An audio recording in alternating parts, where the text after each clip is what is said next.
reporting on the games you love by people who love to game. The MMO Reporter Network.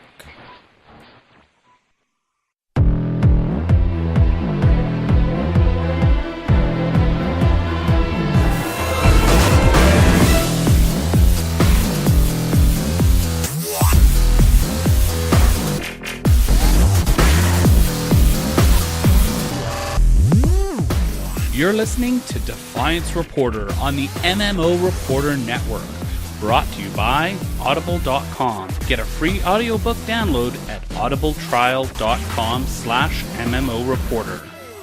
And by Doghouse Systems. Choose your weapon with Doghouse Systems.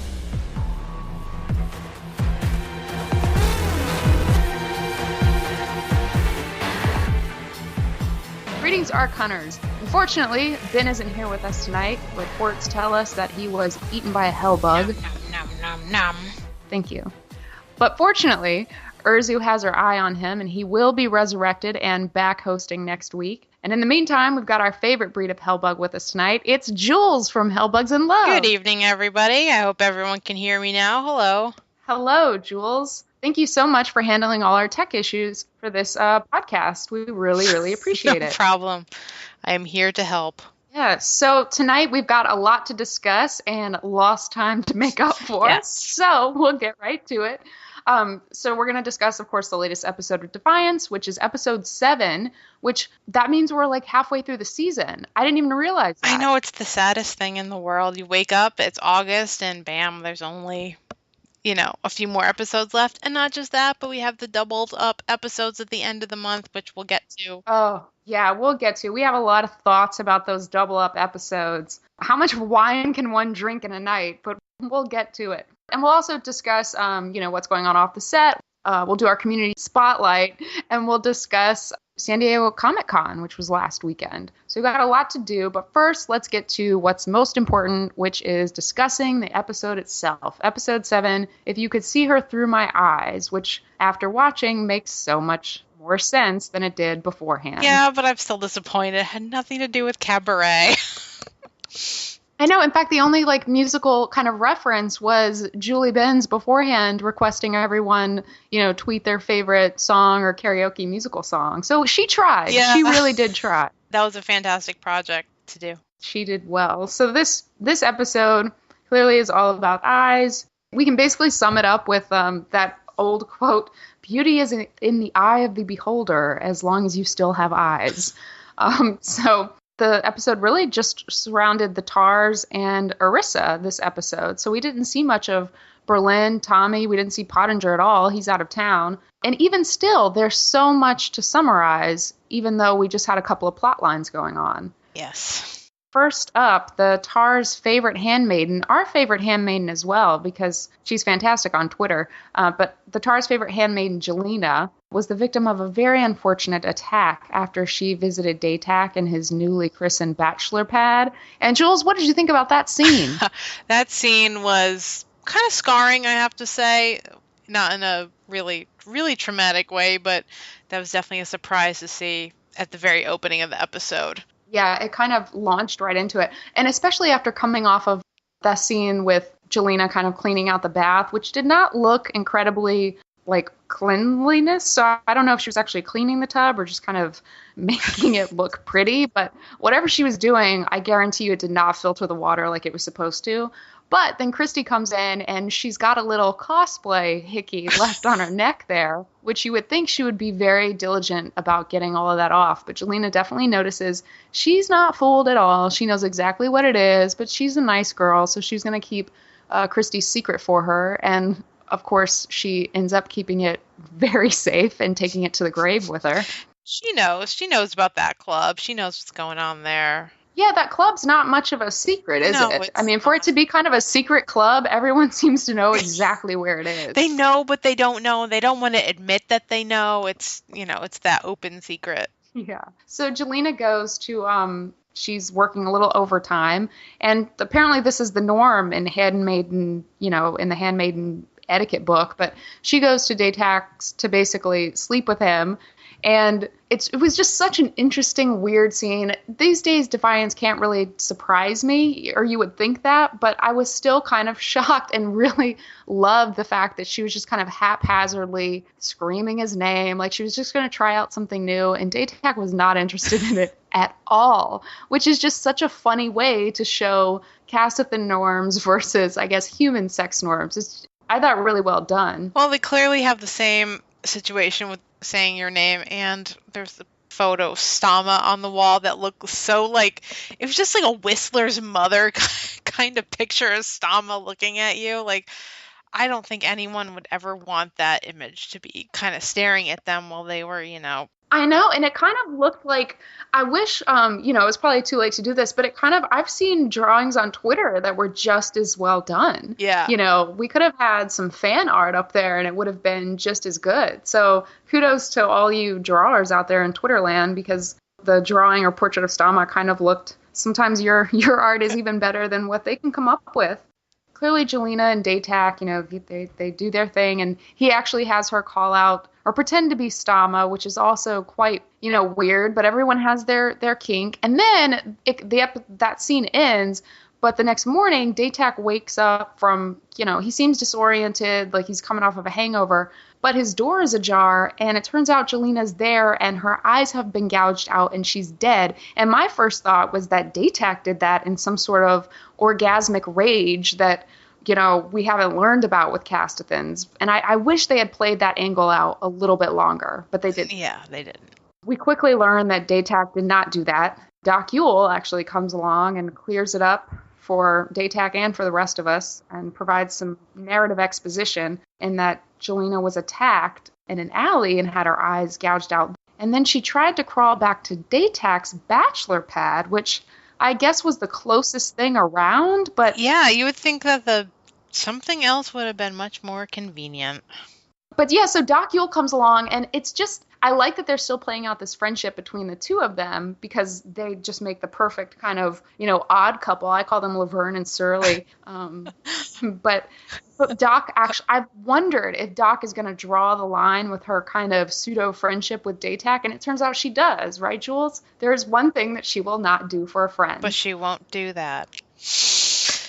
That's right. She will not help you hide your dead whore. No. But then she also points out that Daytak should be pretty careful. I mean, he will immediately be framed for Jelena's death. And I think Doc knows that if Daytak isn't careful, Stama will frame him for her death. I think in the back of her mind, Doc's trying to let Daytak know that you need to take care of this, Stocko, because your wife wants you back in prison. Yeah, because she did say, I think it was the last one, take care of your crazy family first. Like, fix up your messy weirdness that's going on in your house. And don't keep bringing it to me. They're the best, little bro TP on this show, honestly. They really are. They need more fan fiction. I mean, or a comic book. Oh my gosh, a comic book spin-off of the two of them. Just on adventures, hiding bodies, stabbing people. Yeah. I picture them kind of in a nursing home, 60 years from now. They would be great in a nursing. Doc already has the attitude of be Arthur in a nursing home. So. Oh my God, that'd be so perfect. I'm imagining this in my head right now, and it's a lot. It's going to be them singing Bosom Buddies from Mame. But at the end of the day, Doc Yule says, "No, I will not. I will not help you hide your dead whore maiden. You've got to find someone else to do it." And so, of course, Daytak's next stop is Rafe, because in the town of Defiance, Daytak really only has two frenemies, and that's Doc and Rafe. So he goes to him next because he's family, and he kind of has to help him. We're kind of skipping around since we have two plot lines here to discuss, but Daytak and Rafe together, almost as good as Daytak and Doc. What do you guys think? Daytak and Doc. Ugh. All I can think of with all these different people, Daytak's going to Doc Yule, he's going to Rafe, he's just kind of still trying to get the feelers out for, who's going to be on his side. He's like those ads for those Sprint Family ads and stuff, all these random people he's trying to pull together to, join his family and stuff. And it doesn't quite work. And, it's just, he's so fractured with his relations with everybody in town. That is the most apt character description I have heard in a long time. That he is like the Sprint family. Family. Family. Yeah. That's amazing. And you're right. But Rafe does actually, help him out. He says it's because they're family, but we know it's that, and Rafe wants his hands on some weapons to kind of take over the E-Reps, and he'll do whatever he needs to do that. And who cares if he has to help dispose of a dead handmaiden in Hellbug country? But he was taking a risk. I mean, that Hellbug, when they disposed of that body, came really close to them. I was frightened. Well, we do know that, Daytak's pretty good at slaying the Hellbugs.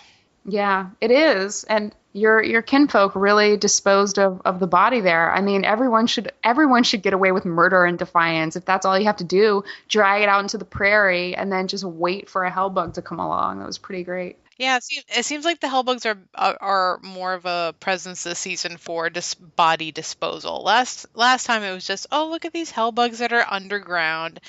They're kind of being that body disposal that we need of and getting rid of all the unwanteds. I know. Someone needs to tame them, like come up with a Hellbug zoo so they can just be like the garbage disposal for the entire town. Aww. I don't know why no one's tapped into that. It'd be so environmentally friendly, too. They would love that. It would, and you could keep them happy. I mean, occasionally you could throw a body in there just to keep them, make them feel like they're out in the wild. I don't know. But they should do that. So meanwhile, this narrative arc is basically kind of like how Defiance was last season, where you have kind of a new case to solve each week. This was essentially a whodunit, but it was, I thought it was woven in really well with the rest of the narrative. But while all this is going on, Irzu, she's not possessed by Irzu this week. She's not killing anyone, but she is cutting herself and sketching people in her journal, which, talk about angst. I mean, there's a lot going on there. And then since when does Irzu have to, cut herself in order to have a vision? Is that a thing? Did I miss that? I don't know. This whole season's also been a lot of trigger warnings that haven't been announced, I think, for some people. Just sitting there on a rooftop, I'm drawing random guy in my head. You know what? Let me just, slice my arm open. Really? Is that really, really necessary? Yeah, you know what? You're actually right. I mean, and talk about trigger warning. I mean, when I was thinking about how to talk about this, it's not really something that you take very lightly. Is self-harm. Exactly. So that did make me stop and think of oh, I wonder what purpose that served. And then at the end, I couldn't tell whether her blood was serving as some sort of ink blot that had a purpose, or whether that was just kind of, I don't know, the way that Arathians clot. I don't know. I mean, every episode, if you're not walking away from every episode saying, I don't know. Good point. Then you haven't watched the show, basically. Exactly. Yeah. If you don't know what the chup is going on, then you have not been paying attention.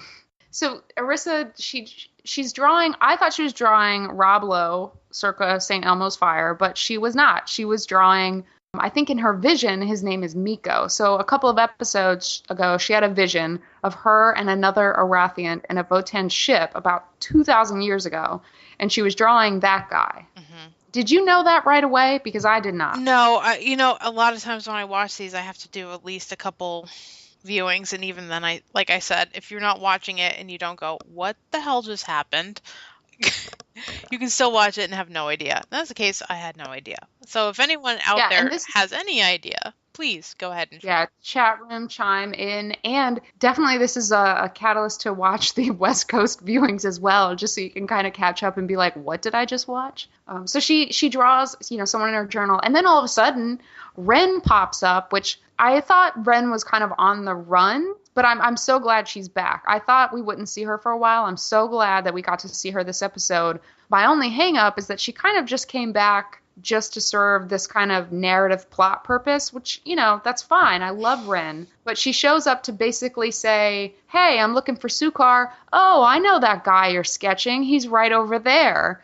Which is just, maybe it's Irzu and it's all fate, but that was just tied up quite neatly, I thought. Yeah, maybe was it perhaps due to filming another show? Was she unavailable? Because, we're on episode 7, and I think it was already established even back in the first season that Rin was a popular character, and they wanted to bring her back for more, just like Sukar. And, and of course the tie-in with the game and all that, but I'm surprised it has taken this long for us to see Rin.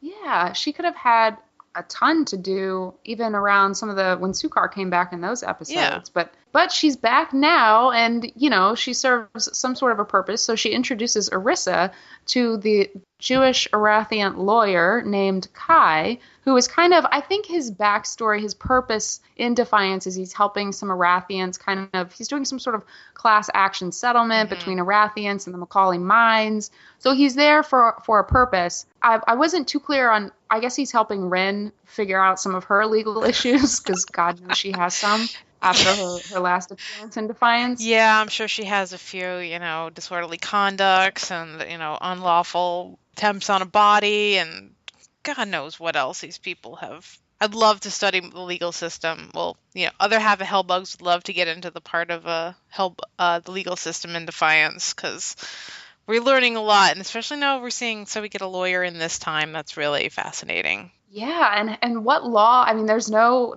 constitution anymore. I just wonder kind of what law he's going by. Can you imagine passing? Yeah. Or maybe you don't even have to pass the bar. No. You just kind of just call yourself a lawyer. It's an apprenticeship like they would do back in the 1800s, and you go to a little lawyer office and you study there for, a year or so under a guy, and bam, you're a county lawyer, I guess. So. Right, you've got your license. I loved that. So we don't necessarily find out that he's Jewish right away, but later we find out that he is Jewish, and I love that he was raised in Tallahassee, which just, makes so much sense. I mean, I'm sure his grandparents retired there. I love his character. Robin Dunn played Kai, and I just liked him. He was really weirded out by Irissa. I mean, Irissa came onto him very strong, right? Yeah. She immediately, the girl needs help with cocktail chatter, or just she needs some social graces. She immediately asked him, do you have visions too? Which maybe isn't how you want to start out with, telling someone that you're possessed by a god. Yeah. Maybe you want to save that for the third date. I don't know. Maybe that's third base conversation. And New Earth, New Rules. I'm going to tell you everything when I see you.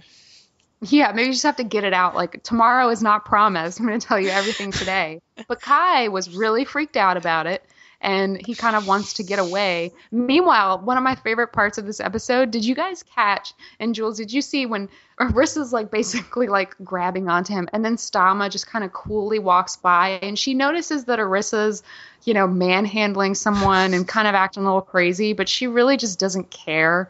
And she's just I've got business to do. I need to find Selena. So she immediately seeks out Nolan. It was just kind of, I love it when the characters kind of pass by each other in a scene. It's just funny, that transition. But Nolan isn't really interested in Stama's lost handmaiden at first. He does not care. He could care less. And I think I finally got it after, because at first I was like, whoa, Nolan's really reeling from that sex punch that Berlin gave him in the last episode. But then I thought about it.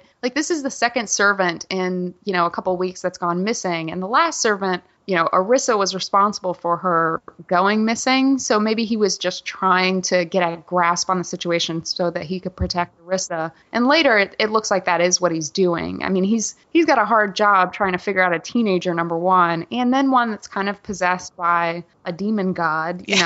That's a tall order to figure out. But he kind of tells Stama that he'll try and figure it out. He's like, yeah, don't worry about it. Birdie showed up. It's like he's running the Mayberry town or something. He's like, yeah, it'll be fine. It'll work itself out. Angelita says Defiance SVU.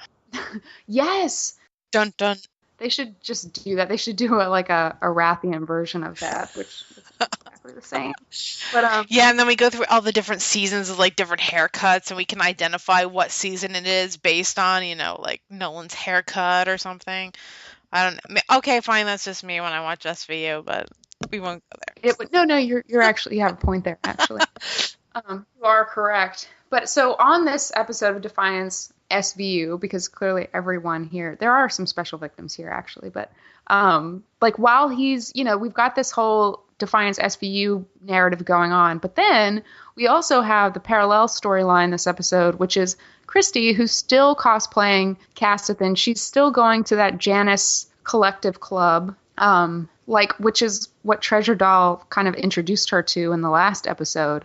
But that Treasure Doll, she needs to chill out, because I'm not really feeling her right now. she totally played Christy. She waits till Alak is up in the arch with them, and then she's like, "Oh, Christy, you forgot your, casteth and promise ring," and just waits until Alak is right in front of her to do it. I was just like, it's such a stunt queen move. Sleazy, just pure sleaze.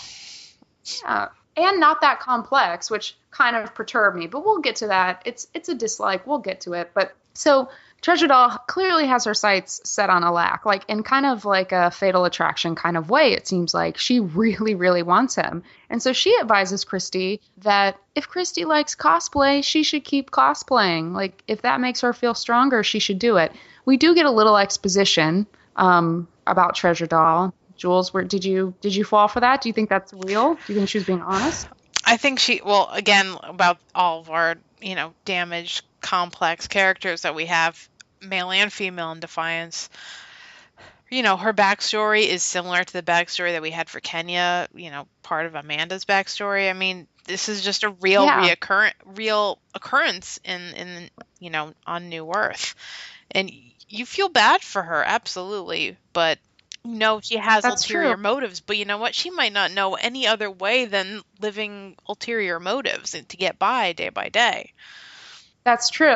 But you're right in the parallel between, human mothers are really the worst in Defiance. They're horrible. You've got Pilar, who had to leave her family, Amanda's mother, who abandoned her family, Treasure Doll's mother sold her daughter, to the E-Reps. Human mother, Stama looks pretty good right now. Stama's probably the most functional parent on the show. She really is, which says a ton about how Defiance views parenting skills. Like, note to, future parents out there, don't use Defiance as a guide, maybe. But so Treasure Doll sets all this up clearly, and once again, Alec falls immediately. Whatever plot someone sets up for Alec to fall into, he falls into it immediately. So he goes and he finds Christy at the cosplay club, and things do not end well. He catches her dancing with Viceroy Mercasti, who's already in cosplay that night, and it just ends up in a really big argument. But it was cool to see Christy hold her own. Yeah. Except for when she just kind of wanted to be Stama, which we'll kind of talk about that. But that was I was like, oh, okay, so she just wants to be her mother-in-law. And then Alak, who is clearly hurt, goes back and, of course, seeks some comfort in Treasure Doll at the Need Want, just because that's what one should do. And then meanwhile, all this is going on, and just to sum this up quickly so we can get into the kind of what we really thought about this episode, for only 2 narrative plot lines, there's a lot to sum up. But so Lawkeeper Nolan, he's somewhat on the missing handmaiden case. He's trying to figure out, kind of what happened to Jelena, but he's mostly concerned about Arissa. And Doc Yule is kind of helping Daytak solve the murder whodunit, especially after a random dude who's a professor in Defiance. He comes and he's wearing a pair of Casti contacts, which Doc Yule kindly informs the audience that, hey, those haven't been available in a long time. Where'd you get those? And he's like, oh, I got them on the black market from some doctor. And then Doc Yule's like, wait a second. And of course, she puts 2 and 2 together, as does the audience. And she calls Daytak and Rafe and says, hey, you may want to check out this professor because he's got a pair of Casti eyeballs, and I heard you're looking for some. So they go to this professor's, freight shipping container home. And one of my favorite parts in this entire episode is when Rafe, first of all, he picks up a book or something. And he's like, oh, did you know that someone said that these would be obsolete or something, which I just thought was really funny. It's one thing that Defiance does really well. And then Jules, I know you laughed at this. So when Rafe picked up the wig and then he showed it to Daytak, and then all of a sudden Daytak said, wig. And then like all hell broke loose, which is just how it was like my favorite. It's like a drag dream come true where someone just says wigs and then like all this action starts. It was like someone had said the safe word. Yeah, to quote the great Honey Boo Boo, shh, it's a wig, which was the wig place where they got the wigs. I can't help but think that, and I can't help but think Tribbles, which is what I put in the Defiance Without Empathy that is clip fantastic. on there. Oh, good. I'm just seeing that Lonely Nerdette will be at Fan Expo, which is awesome. So we'll be looking at her to live tweet that, and I just put it on air, so hopefully she'll do it. Thank you. So we'll keep going. So we eventually find through the professor that he got the eyes from a doctor who, now that Doc Yule's back in town, there's just too much competition because this town is only big enough for one doctor. And he's been harvesting eyes on the black market because they go for a good price. And Daytak promised Stama that he would kind of, pull out the eye for an eye, vigilante justice, so he gouges out his eyes. Nolan shows up too late. Oh, but we know all this. Actually, now that I'm thinking about it, there was really no reason for Ren to have her eye gouged out, was there? We could have solved all this without Ren disappearing. What if? I don't know. Oh, man, I just thought about that. Like, Nolan didn't show up on time to rescue Ren, so what was the point? That kind of sucks for her. Now we're outraged, flipping over tables. We are outraged. Oh, Pantrocious, I want to shout you out because in the chat room we were talking about the Jewish Arafian lawyer, and she does mention that there are tons of Jews in Defiance. And yes, I do remember that Hebrew burial because I remember watching it and thinking like, wait a second, am I at a Shiva? And I pulled in family members and I was like, wait a minute, this sounds like Hebrew. And it wasn't exactly Hebrew, but it was so similar that I just got really excited. So yes, Jews are in Defiance. Woohoo! Yeah. So thank you for pointing that out. I remember that. Can I just say I want to see what a Castathin bar mitzvah would look like? Oh, strippers galore. Strippers and like a lame DJ for sure. So it would be a lock.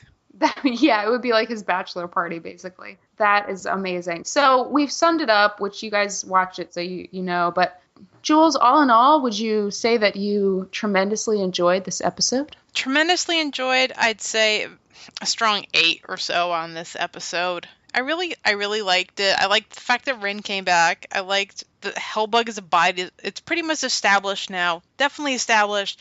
Hellbugs are just body disposals for everybody. Yeah, unfortunately, they eat a lot of women. Tell me about it. That's for you, nerds fans.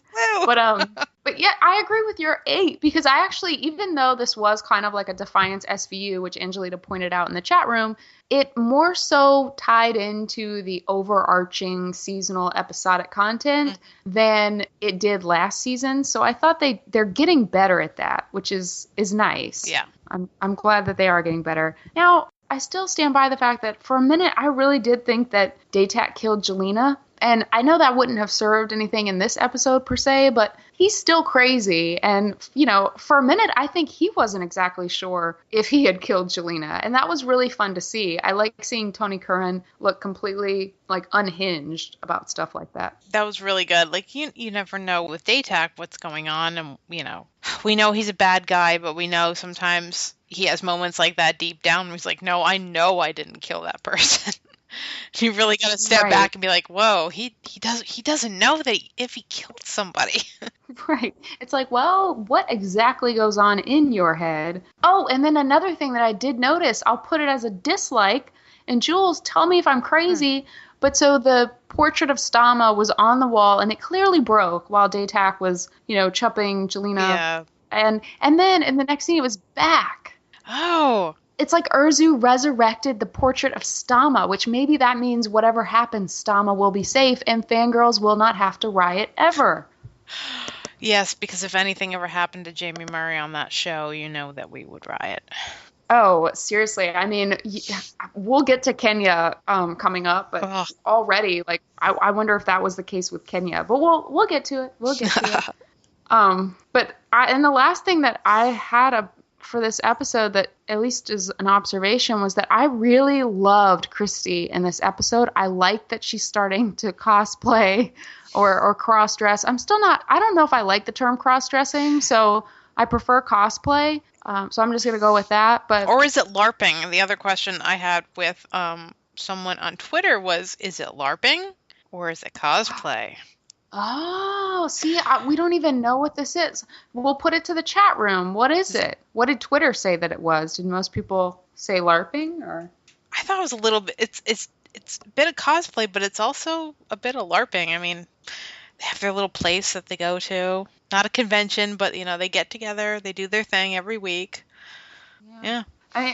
it's just, yeah, and I still want to, like, it's just interesting because you could take it into kind of a cosplay arena, but the way that Viceroy Mercado, who, when he's in his Castan cosplay, I like to refer to him as Mercasti, but when he's in that getup, it just reminds me of my favorite drag queens in the best way. And I love that, he's singing and he's just being this other person. And I like that Christy's exploring that side of her, but I don't like that she's just essentially trying to emulate Stama. So number one, she broke like the biggest rule ever. And that if you're going to cosplay or if you're going to be like a, drag queen, a persona, you don't call yourself by their actual name. I know, she could have gone by like fall or spring instead. We get it, And she chose Stama. Like, it was just, it just made me think like, oh God, girl, you really are not creative. Like, you need a little bit more time in the Janus Club to really get your stack together. Because, like, oh my gosh, it was just so Christy. But I am glad that she's exploring that side of her. And I'm glad that she didn't immediately leave with a lack. Oh, yeah. And one lingering question. She was drinking a virgin drink, right? Ooh, I hope so. But you never know. We don't know exactly what's in any of these beverages, aside from the ones that Stama give you, because clearly you die. Right. That will be your first and last. Talk about, like, epic hangover. Anything Stama gives you. Yeah, I'm hoping that it was just virgin. It was like, a sparkling grape juice or what have you. But we don't know. Maybe hybrid embryos aren't affected the same way that pure human embryos are. Who knows? Who knows? Did you have any more observations on this episode? Anything that bothered you? I can't help but think that they have a tremendous blacklight budget on the show when they start doing these cast-within, like, club scenes now. I mean, I think they get all those black lights from Tom Lieber's house. Yeah. I think he has them all and he just rents them out. He has some like Dominion like angel pictures that are, blacklight furry and stuff, and Yeah, I'll have to tweet that at him later. So did you have in this episode, Jules, did you have a favorite scene? Could you pick just one? One favorite scene? I've been enjoying the scenes with Treasure Doll, honestly. Ah, okay. I mean, because everyone does have this kind of horrible background, but it's what you make of it when, you come into your own and stuff, and it's like all these people just don't seem to know kind of what to do. Everyone on the show seems to be all just a bunch of teenagers who were all looking for guidance, who never had guidance and just don't know what to do. Nolan didn't go to high school, so he thinks that the conversation he's having with Pottinger, this is what high school's like. Everyone's got this trauma that comes to them, and they're all just kind of stuck. Yeah, you're right. It's like the Idiocracy movie come to life. You're right. And this is actually what I hope maybe like comic books and other kind of things would address, is that public health is an issue in, post-apocalyptic Earth. Education's kind of an issue. Everyone's really just going based on what they've learned throughout their life. It is just a completely different set of norms, even outside of, alien norms. Yeah. So you like the scenes with Treasure Doll. Okay, yeah. That's good. You make me feel better about her, because I am kind of annoyed at her, but maybe it's credit to the actress that, her backstory, that I kind of believe that she's not actually trying to be mean. Yeah. She just really wants her Prince Charming kind of. Yeah, they don't know any better. I think. I just don't see them as kind of, they've hit like a point that they're just not really growing as people. They're just everyone's kind of stunted in their own way on the show. And Treasure Doll is definitely one of those, people on there who's just no guidance, no nothing, working, works with the need want, goes to be a DJ. It's an interesting story. And I love how she thinks that that's really making it, which I'm sure it kind of is. She's like really excited about that. And I will have to say, so I think it was Pantrocious, in the chat room. She wonders what Stama's reaction to Christie's cosplaying would be.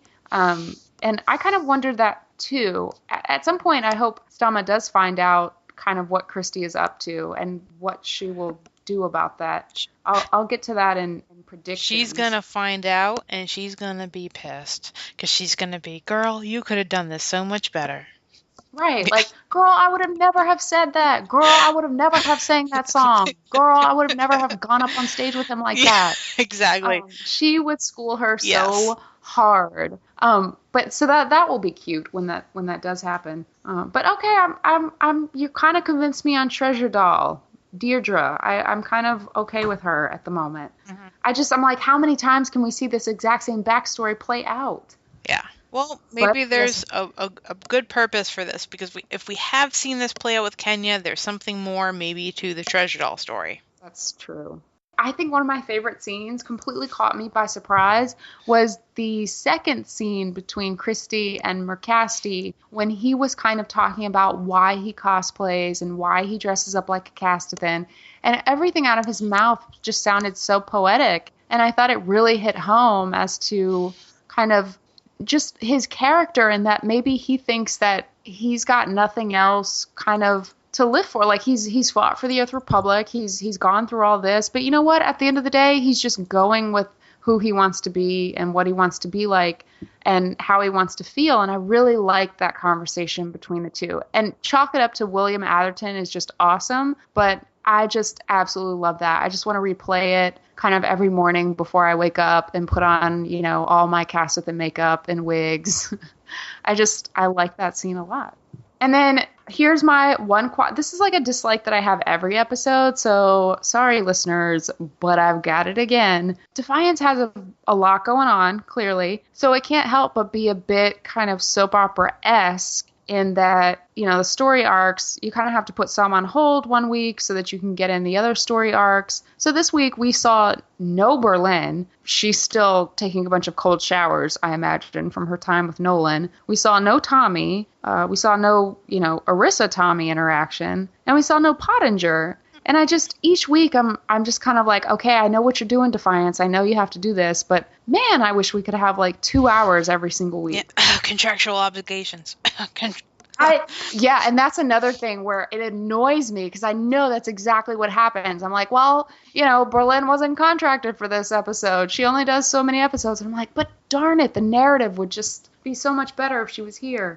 I know, it's it's disappointing when you have that, especially, Pottinger just being off, we had just kind of grown to like him maybe a little bit more too. And just as we start to like him that little bit, he goes away. Right, and not only does he go away, but we see Atherton talk to Amanda and say, hey, you would make a great mayor. What do you think about me cooing the stack out of Pottinger and putting you back in charge? Which I was just like, what? This came out of left field.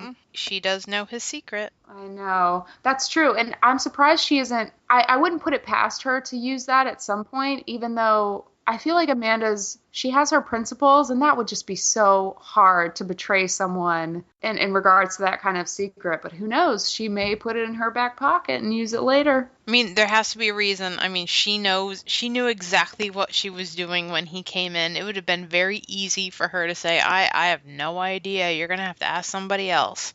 But she had that Janice card holding in her back pocket saying, hey, here you go. That's true. She knows what she's doing. She misses that. And maybe it's also part of working at the Need Want, having the problems with Adreno and substance abuse, I guess. Maybe she realizes that being mayor was actually the best place for her. Yeah, maybe it would. Yeah, and I feel like she's slowly coming into her own this season. And that you also brought up a question that I've had for the past couple of episodes. So has she kicked her Adreno habit, or they just kind of like, we had that big Adreno episode and then she tossed the container and then it was like, oh, I'm perfectly cured, which, just so everyone knows, that's not how rehab works. Well, maybe that's how it is at Cedars. I just imagine Cedars as a rehab center too. I know it's a spa, but it's also probably a rehab center too. You're right. No, it probably is a spa and rehab center. Isn't that what Hollywood rehab centers essentially are? They're always called Cedars too. It's not like that was an original name for it. It's always Cedars Relaxation Resort and Spa in Malibu or something. I don't know. I always see the ads for those places in Malibu all the time. that's so true. So maybe, maybe she's slowly, coming off her problem. I don't know. But so Mercado's an interesting character because he has designs to get rid of Pottinger. He's got this cast-within cosplay thing that he does. He's just an intriguing character. So when he first came about, I thought he was hardcore E-Rep and he was going to be the bad guy. But maybe eventually he'll team up with someone else. Like he'll be with Daytak and Rafe, or maybe he just won't care anymore. Like all he wants to do is be a cast-within, so he'll just let he'll let everyone do what they want. Maybe he's a spy for the Votanus Collective. Who knows? Who knows? But yeah. Again, it's back to your old adage, like if you know what's going on in Defiance, then clearly you haven't been watching. And if you think you know, you don't actually know. Right. And then this was brought up in the chat room, but if Stama does learn of Christie's behavior, I feel like if it harms Alak, Stama is not going to put up with that. No, she's not. She has no tolerance for that. She does not like that. She would freak out if she found out something like that happened. Yeah, and now she really has no need. Well, she does have a need for Christy in that Christy is carrying her grandchild, but that's basically her only claim to why she needs Christy around. Because remember, before she was being nice to her because she needed Christy and Alak to kind of get married. Mm-hmm. But now that goal's been fulfilled, so I don't know. Maybe Stama has power now, so not really that necessary. So what do you think is going to happen from here, Jules? From here, we're going to get a lot of more of these interesting little soap opera things. I mean, I know you just like the soap opera things, but they're just going to keep coming. Hopefully we're going to get more Berlin. I know, right? I mean, come on. If Anna Hopkins is listening, I need for your agent to up your contracted amount of episodes in season 3 to 13. Yes. Or 14 if they decide to do 14 ever. Just going to throw that out there, too. Yeah, or 22. We'll take that. Exactly. We will take that. We will be seeing more of her, and we already know, spoiler alert, spoiler alert, spoiler alert. So we do know from Kevin Murphy himself that she will be back if there's a season 3. He said he loves her character. Yeah. So that's good to know. And who doesn't love all of these awesome women that they have on the show? All these different kinds of women on the show too. I mean, that's part of the enjoyment of all this. It's not just because I'm a nerds being gaily and whatever the hell I am. I like seeing that kind of stuff on TV. That's the biggest draw for me. We would like women even if we didn't like them. Yeah. Just so you guys know. But also, I agree with you. I like all the women. But one thing so clearly, this is going to sound bad, but I sometimes could not tell William Atherton or Mercasti. I couldn't tell him apart from the professor with the casty eyes sometimes when they were both kind of, and I couldn't tell them apart. And then I was like, oh my God, like, all older white men look alike to me. And then I thought, well, wait a second, Defiance, this is your problem, because why does like every whodunit of the week character have to be like a white guy? And it made me think that Defiance actually, despite the array of accents amongst its cast, is not actually that diverse as far as racially diverse. So I just had another moment when I was just like, oh my God, all these villains look the same. Where I thought maybe we could kind of mix it up here. That's not like a Defiant sci-fi thing. That's like pretty much every show on TV. So yeah, that's a larger battle. So more Berlin. Got it. There's one big prediction. You know what, Jules? Why don't we move predictions down? Because we can't talk about predictions without talking about that sneak peek of the next episode, which has a huge freaking spoiler. Yeah, in it. let's hold off on that. So, okay, we're shelving it. We're shelving it. And we'll do MVPs. My most valuable player really surprised me. What was yours, Jules? Or who? Sorry. Yeah. My MVP of this episode, I'd say, was Treasure Doll. Oh, yay! I'm so glad. I just really enjoyed it. I like watching her up in the arch, with the records. Love that. I hate the sleaziness with Alak, but you know what? Everybody there has a really damaged past. Everybody has issues, and it's just really interesting to see her character come in, talk to Christy. I enjoy watching it. And even if they are in that creepy room at the Need Want, And she looked great. I mean, I agree with you. It's like, okay, great, another, half naked woman. But at least Alak was half naked as well and showing off some amazing tar abs. So Yeah. that was great. But yeah, there is something endearing about her character. I mean, at first I was like, good God, girl. Like, stop watching your Little Mermaid and your Disney movies and, pick up a copy of Lean In, because she just wants her kind of Prince Charming. But maybe you're right. She's actually just looking for just a connection and a love that she actually never knew, which is kind of endearing and sad. So yeah, and not to mention the actress that plays her, she does her really well. Yeah, she's really great. Christina Pasek. Yeah. Christina Pasek. She's awesome, and she's on Twitter, so you guys should all follow her. Yeah. But my MVP, I was not going into the episode going to choose him, but at the end, it's totally Viceroy Mercado. I loved him in this episode, mainly because I just want to see him be in Casteth and Drag all the time and to sing all the time. That song at the end was beautiful. And I think it was last week or the week before, we didn't have a music montage, which was really weird. So I'm glad they made up for it this week by having him actually sing the montage for us. Oh, they made up for it. Yeah, it was just really... Yeah, it was awesome. And I mean, granted his Sonny and Cher routine with Christy, I'm not, I don't know what he's playing at there, but, and I did like how he was fishing for compliments when he said to Christy, he was like, you mean you don't recognize me?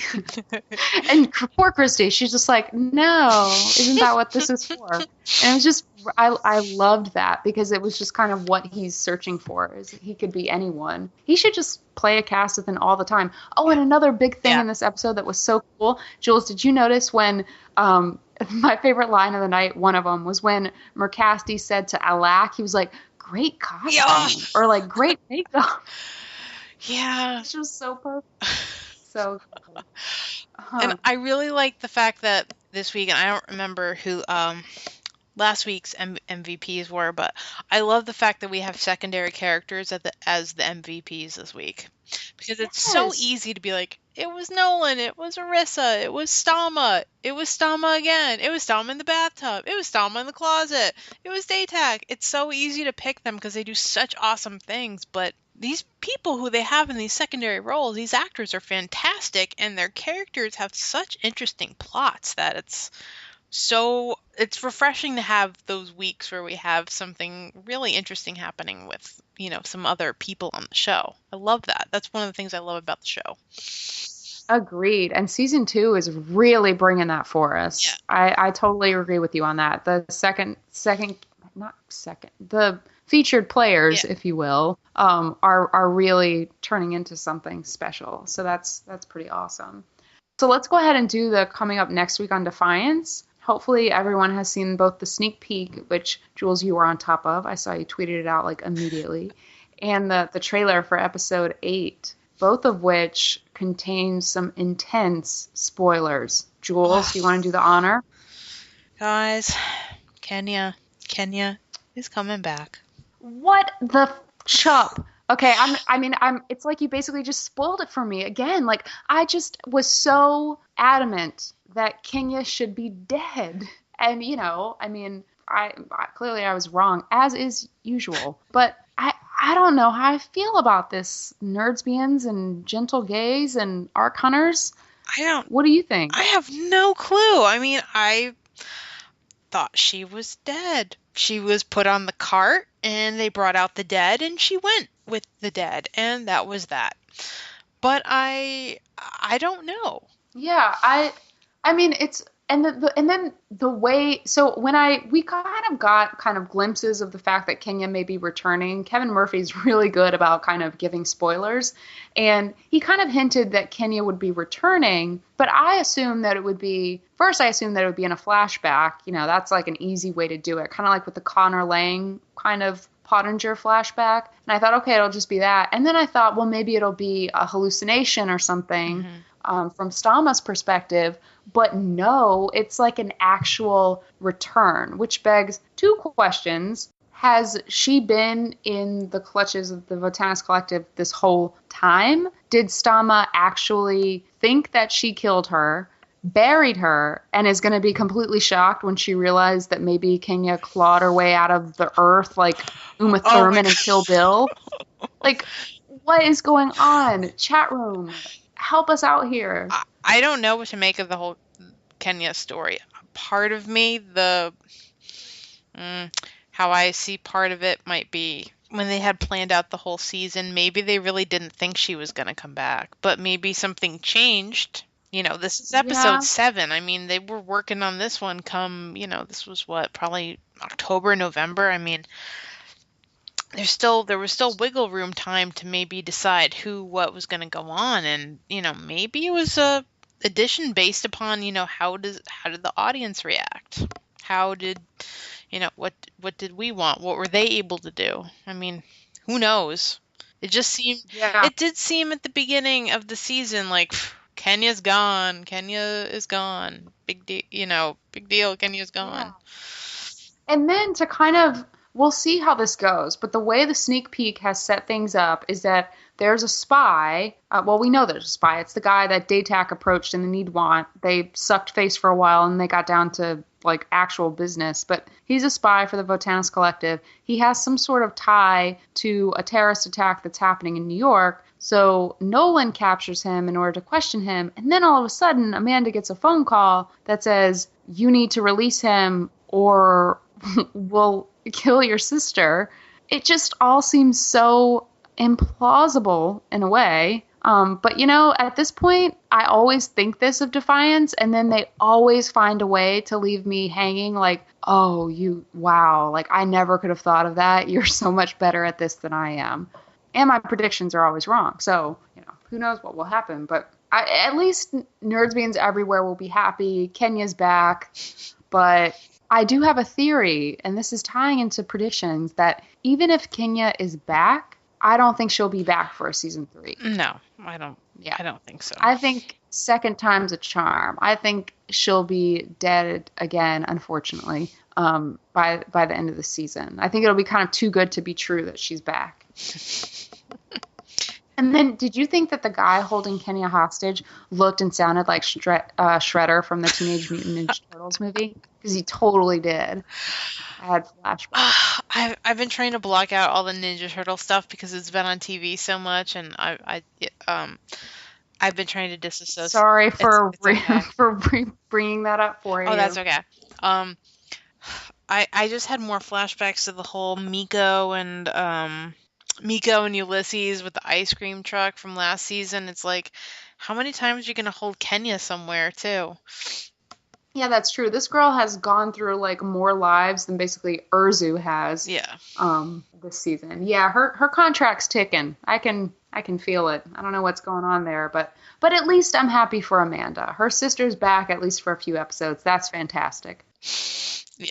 And then maybe, what's interesting is that, correct me if I'm wrong, but we haven't had any Galian action, like, aside from Daytak and his spy, and some subtext with Churchill. That's true. Yeah, so, I'm okay with, I'm fine with that, save it for something good.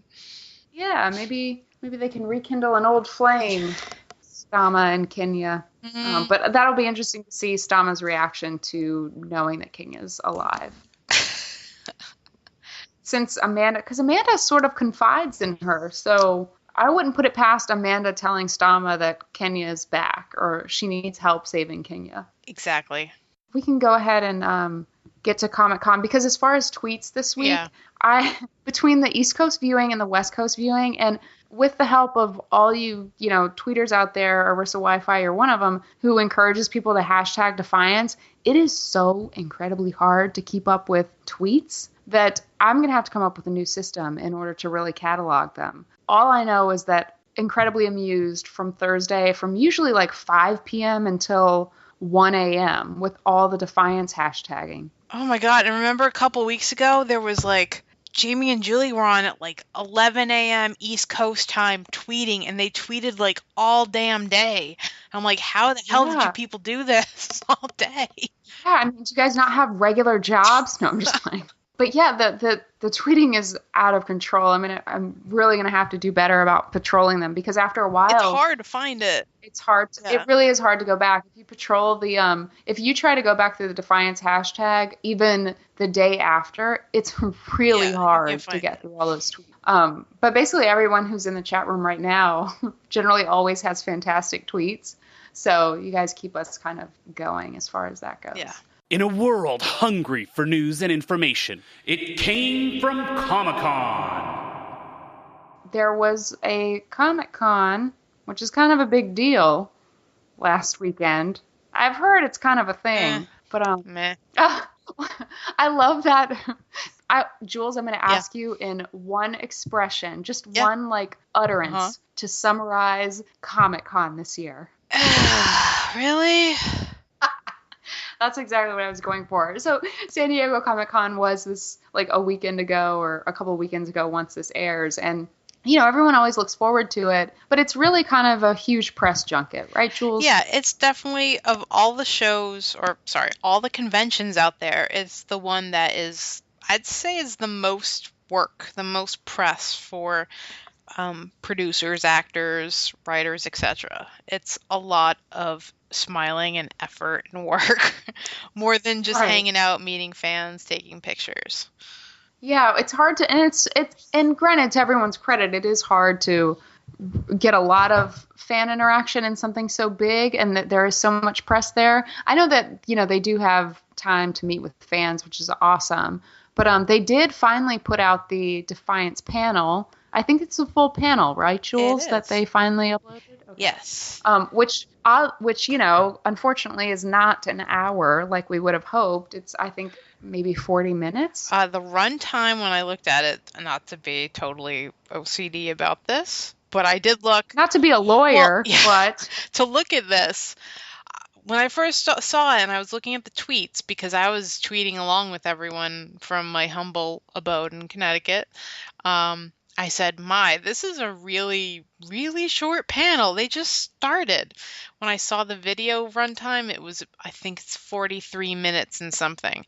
And in that 43 minutes, there's the promo for the rest of season 2, and there's a promo for 12 Monkeys mixed in there too. So that's a whole 5 minutes out of there. So we actually ended up with a panel that was probably only about 35, 37 minutes long, which is really, really, really short. Yeah, especially when you have 5 or 6 cast members that have to get in things. There wasn't a lot of room for finding things out about the show. Luckily, the rapport, one of the main things with the Defiance cast is just getting a kick out of how well they interact with each other, which was, they did not disappoint with this panel. They were really funny. No, yeah, they were perfect. They were absolutely like how they were.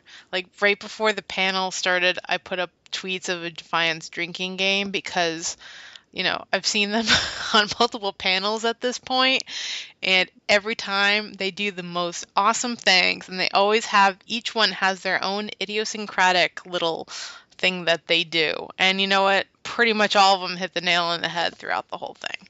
Perfect. Oh, do tell. So what's Julie Benz's idiosyncratic thing? Accents? Accents. She's just really quiet. She's actually the one I haven't really seen much of. I've seen more of the others than Julie Benz. Daytak and Grant always have their Daytak and Grant. Yeah. Tony and Grant always have their banter going on. That's awesome. They have their banter. Usually it's something about sports, something about being members of the Commonwealth, things like that. Jesse, we all know, he is a superstar fanboy. Yeah, and he's so cute. Every time I look at him, he's so cute. And he had what I thought was one of the funniest anecdotes when he was in that comic book store, and just no one, like, he just wasn't recognized even when they were talking about Defiance. Oh, I love that so much. That was fantastic. It was the whole, you know, I did get a glimpse of Jamie saying that she just wants to put on clothes once in a while, which, you know, maybe everyone else would disagree, but I hear where she's coming from, and I thought it was funny that she said that on the panel. She's filming, but then Kevin, she's filming in Toronto in the middle of winter, or late fall, which is winter. I would want to wear She's clothes like, why too. can't I get Why can't I get some of that Doc Yule outfit going on? Yeah, It's just I like want to be rubber fully everywhere. covered in my face and clothes, and sorry, it's my bad Doc Yule voice, I guess. Excuse me. She would be so proud. So we had the panel, and then so we always watch these panels not only for the rapport between the cast, but because we're hoping for some little nugget of spoilerishness. And I was actually, I'm going to be blunt, kind of disappointed this year in that there wasn't really a lot of speculation going on. There were two major spoilers, but we kind of, yeah, if you're obsessive like we are, you kind of already knew about these. Like, I would imagine everyone in the chat room already knew exactly what they were going to say. Number one, Linda Hamilton is definitely going to be on the show. We all knew that. But now we actually know the exact episode number. And I'm not sure if IMDb had like told us that yet or not. I hadn't bothered to check, but they acted like it was a huge spoiler, but you know, it's not. It wasn't. We've known since February. Linda Hamilton was on a panel with Aaron Sagers at the same time as Dallas Comic-Con, whatever the hell that was that we were in Dallas. Yeah. It was just, where's Ben when you need him? It was the same weekend, and we're like, okay, Linda Hamilton just announced that she's going to be on there. Let's go talk to Jesse about this. Right. Like I'm sure he's sued. he couldn't say anything at the time. So we knew that, and it's going to be episode 10, I believe. Yes. So in like 3 weeks, basically. So I cannot wait. I can't wait to see Pilar and to see what she's going to do and what kind of havoc she's going to wreak. Oh, it'll be great. It really, and just to see her will be kind of awesome. And then the second spoiler, which did Julie Benz actually spill this before Kevin Murphy did? Is that Kenya is not dead? I don't know. I had that information from somewhere else. Yeah, we were both watching the live tweets at that point. But so then they said that Kenya was not dead, which we kind of all already figured anyway, based on Kevin Murphy's spoilerish tweets. It wasn't even the tweets. It was based on the synopses for some episodes. Oh, yeah, the synopses. On Spoiler TV, right. Yeah, no, reading them like, well, gee, that's like anytime that you turn on the TV and you like, oh, gee, let me see what's on, and you look, and you're like, oh, did I miss an episode? Let me read it. And you're like L Word, you're like, Dana dies? Like, what? Where did this come from? Right. Sorry if I spoiled it. Dana dies, everybody. Sorry. We'll put like a spoiler beep in post-production. Yeah, exactly. But yeah, I know. And so this is, remember, we were at Dragon Con last year and we were all sitting in like a Defiance fan panel, which was so cool. But then there are some fans that are on Twitter all the time, and kind of, if you're listening to this, you're probably one of the obsessives. But, you know, there are fans that are really into keeping up with everything that's going on in the show. So none of this was surprising to us. But then we have to take a step back, just like we had to do at Dragon Con that year, and say, oh, wait, there are people that just watched the show. So they would have no way of knowing all these spoilers already. And so, you know, Comic-Con's a big press junket. It's meant for, you know, not maybe breaking news, but just kind of news that you want to make sure is publicized. And that's what they were doing with this panel. And, you know, I really just want to hear about Fandom Fest in Kentucky. Yeah.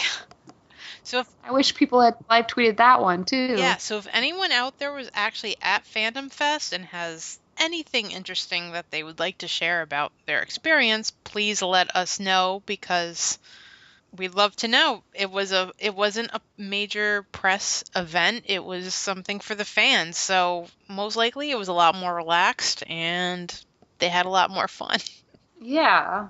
I'm going to digress, Carlico. This digression is for you. But the chat room, actually, Neb's Insane, Ben, says that Berlin is awesome. Everyone agrees. And then he says, except for when she sleeps with Nolan, which I kind of agree, because that's something that I didn't address that last episode. But I just thought, like, is it just a thing where we have to end every episode of Defiance with someone sleeping with someone? Maybe we have to have those scenes come up. Otherwise, I didn't really see the need for that. Well, maybe we could do like Scooby-Doo, and we can have all the doors in the hallway, and everyone can just, you know, go back and forth, and we have some Herb Alpert and the Tijuana Brass playing in the background, and they just run in between the doors, and then maybe someone shows up, like Pottinger just, you know, breaks the fourth wall and stands there shrugging his shoulders at us like, I don't even know what's going on, you know? Yeah, I think that would be better, and a montage with that. And some people, I like this. Musings of a Raven, who's also on Twitter and has fantastic tweets, is kind of like half and half on Berlin, which is intriguing. So I kind of like that we have someone who's kind of suspicious of Berlin. Yeah. So we'll see how the season keeps going. Clearly she'll be around for a while, but okay. So I digress, and now I'm back. Sorry. So back to the Comic-Con panel. And what my thing was is that, Jules, you're really good about guiding me through these kinds of things. Why haven't we gotten an announcement for season 3 yet?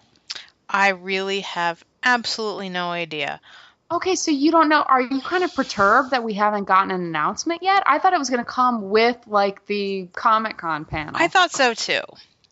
I mean, the big news, we were all freaking out that there was a video out for the rest of season 2. And we're like, oh my God, look at the video. Look at the video, everyone, the video. Yeah. And then if you scroll down to the bottom of the post, it said, oh, by the way, the last 4 episodes of the season were going to air over 2 weeks, back-to-back episodes. What? What? Oh, my head explode. And I love how that's kind of tucked in to where if you're not paying attention, you miss it. That's a big deal. That is a big deal. And you know what? That was something that if you watch the video of the whole panel, it's at the beginning I think it's at the end of the panel or something, but it's in there, and I don't remember seeing any tweets about that when it was happening. So no one, I don't think, tweeted about it. Right. And I wonder how, who knew that and when they knew it, kind of thing. Because that had me really, really worried until I read an article that said that it was because of the NFL schedule in games. Yes, we were having a tweet conversation about it, actually. Trying to figure out why is this happening, and Ted from Sci-Fi butted in, or enhanced the conversation, if you will, and said that, it's because of the NFL schedule. They don't want to compete because, Thursday night football.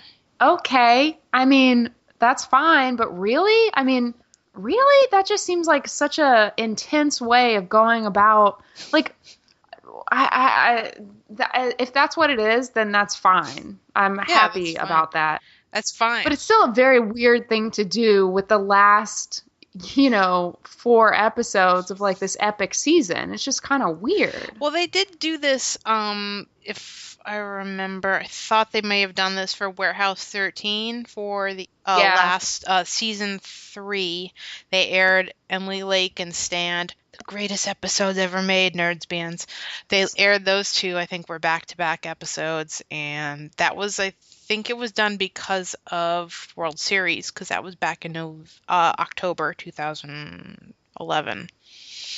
So there is a history of things like that. Okay, well, that's good. Even though, I mean, fandom, get ready, because those are going to be some epic nights, basically. And we're going to be together for it. I was about to say, is one of those during DragonCon? Yes, the very oh my gosh. Season finale will be while we're at DragonCon. That is, I'm going to lose my head. And Stocko. Just so everyone knows. And your Cassidy makeup. We're going to lose it all. Yeah. Oh my gosh. It's going to be so fantastic. So we've got that trailer. It was awesome. That was worth the entire panel right there. Pretty great. There's a lot to kind of talk about. I think Irzu, my big thing is Irzu is kind of like Noah's Ark or something. She's trying to, this is a theory from retrophaseshift.com, but she's basically trying to rescue some of every species so that she can start the world over. Yeah. Maybe? Yeah, that makes sense. Good. I hope there's some Hellbugs on there. They keep eating. I know. I got it. Irzu is getting one of each species. Got the Hellbugs first, and every time she goes back, where'd the species go? And Hellbug's like, I don't know. And they're chewing on a Liberata leg. I gotta go get another Liberata. Irzu, this is like Groundhog's Day for Irzu. She's been doing this for eons, and the Hellbugs just keep chopping it up. Yep. That's amazing. Yeah, every day wakes up, I Got You Babe is playing. I'm like, oh man, I gotta do this again. Find another wrath to do this for me.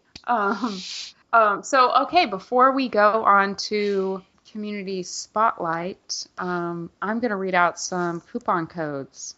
So the first coupon code we have is from Doghouse Systems. You can use the coupon code MMO Reporter at doghousesystems.com to double your RAM. And every time I hear Doghouse Systems, I just channel Chris, who used to be the host of this podcast, and he would go on and on about Doghouse Systems and how awesome it is. So definitely log on, use the coupon code, check it out, and channel Chris while you're doing it. He would be very proud. And then the second is a favorite of mine, audible.com. We've actually got a trial available for you. If you go to audibletrial.com/MMO Reporter, you can get your first month free. And just think about how many, books you can listen to in a month. Kind of a lot. So definitely go and check that out. It helps us, it helps them, it helps you. So everyone wins. So now Community Spotlight.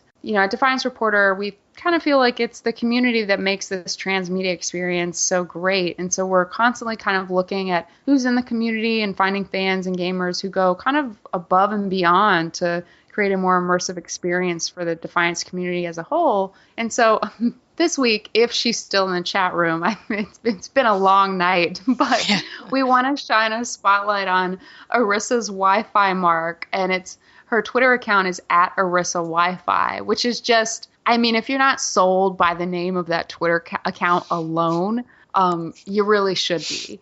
And she's just been, she tweets a lot. She's so nice to all the fans. I see her in conversation all the time with fans on Twitter. She's welcoming. She's also encouraging people to use the hashtag Defiance, which a lot of people are, but she also memes about it, which is kind of cool. And so if we do have a season 3, I'm sure she is one of the reasons we do get a season 3, because she's really trying to market Defiance really well. And so hopefully when we have a big fan mashup, Irissa Wi-Fi, you'll be on. But I was actually really curious as to why she started doing this. And she says that she's a lifelong science and sci-fi fan, and it's been a while since she fell in love with a sci-fi channel show with aliens, which agreed, same here. And Defiance has all the elements that attracted her to sci-fi. It's humans versus aliens sometimes. There's moral ambiguity, culture clashes, there's romance and action and new languages, and also creepiness, which she also likes. And what sold her on the show is the history and the world building of the series and the backstories, which I think we can all agree. Like the plot, she says the plot is thick and mysterious, and it just kind of has her brain working on overdrive. And we can kind of see that on Twitter, because she's constantly kind of looking into the world building and on Twitter and various places. But she just really likes Defiance and thinks that it's a breath of fresh air on TV. And I was curious as to why she started Twitter. And she says, the interaction with Twitter and the cast and the fandom is a new experience for her, but she's loving every minute. And she finds the fandom to be friendly, welcoming, diverse, and incredibly creative. And she made friends who understand and share her passion. And also she says that they don't care that she's overly enthusiastic, which she is, and we love that here at Defiance Reporter. And so she says that fans inspire each other, laugh, and come up with crazy theories. And that's why the Defiance fandom is like a family to her. And so that's just, come on. If you don't follow her now, maybe you should, because that was just beautiful. So check out at Irissa Wi-Fi, and remember to hashtag Defiance. Otherwise, she will come after you. Please hashtag Defiance, yes. Yes. And last minute kind of announcements. Remember also, if you want us to feature your clan or community site on Defiance Reporter, just tweet us, leave us a voicemail, or send an email at defiance@mmoreporter.com. We're usually constantly on the lookout for who's new in the fandom, so always drop us a note. And then we've got the Arc Hunter code for this week, and that is Biohazard. So make sure you enter it at defiance.com/ego to get this week's reward of a Biohazard lockbox, which contains some insidious biological weaponry and a chance to earn a unique Biohazard-themed outfit. And remember, you have to redeem this coupon code by Saturday, August 9th. And also join Defiance Reporter's PC clan Igni Farouk. No registration is required. You just look for Ben, not me, Ben, Corso Van Luck in game. Oh my gosh. Oh no. Are we at the end of the show? We're at the end. Oh no. Jules, this has been so real. Thank you. I also just want to put a quick plug in for, since we're talking about the hashtags. Yes. Since we don't know what is going on with season 3 of Defiance, which is alarming to say the least. Agreed. We are actually encouraging everyone for the Thursday, August 7th episode to hashtag your tweets with hashtag Renew Defiance during the episode. So make sure that when you're watching on Thursday night, hashtag your tweets with Renew Defiance and use the hashtag Defiance. Perfect. Thank you, Jules. And Hellbugs will eat you like they did Ben this week. Exactly. Thank you, guys. So one last note, if you want to contact us, you can email us at defiance@mmoreporter.com, or you can check us out online at defiancereporter.com, or you can go old school. We would love to hear your lovely voices. You can leave a voicemail at 616-666-6778, or just click the widget on the right-hand side of the page when you go to the website. You can find us on Facebook.com, Facebook.com/Defiance Reporter, or on YouTube, YouTube.com/MMO Reporter Network. Or you can always find us on Twitter, Twitter.com/Defiance Podcast. You can find Jules at Hellbugs and Love. Nom. That's just going to be my new soundbite for Hellbugs. I was about to say that we just need to have that they also need to just put that on the show as a sound effect whenever there's a Hellbug. And it can be just me. I will do the sound effect. I want it to be like those cheesy things and just go nom, nom, nom, nom. We're going to put that in there. We're going to do that and send it in. So you can find Jules on Twitter, of course, Hellbugs and Love. You can find me, Michelle, at Women of Defiance. And you can find Ben. He's not here, but I still want you to spam him on Twitter at NebsInsane. And Jules, thank you so much for fielding our tech issues and joining us as a co-host this week. I loved it. Thank you. Thank you. And thank you, everyone in the chat room, for all of your patience this evening. It's been a challenge getting all the tech stuff done, but it works. So thank you, everyone, for sticking in there. Yes, thank you. And thank you, chat room. We're really not here without you guys. So thank you for listening, chatting with us, and downloading us every week. It's always a pleasure. And we will see you next week.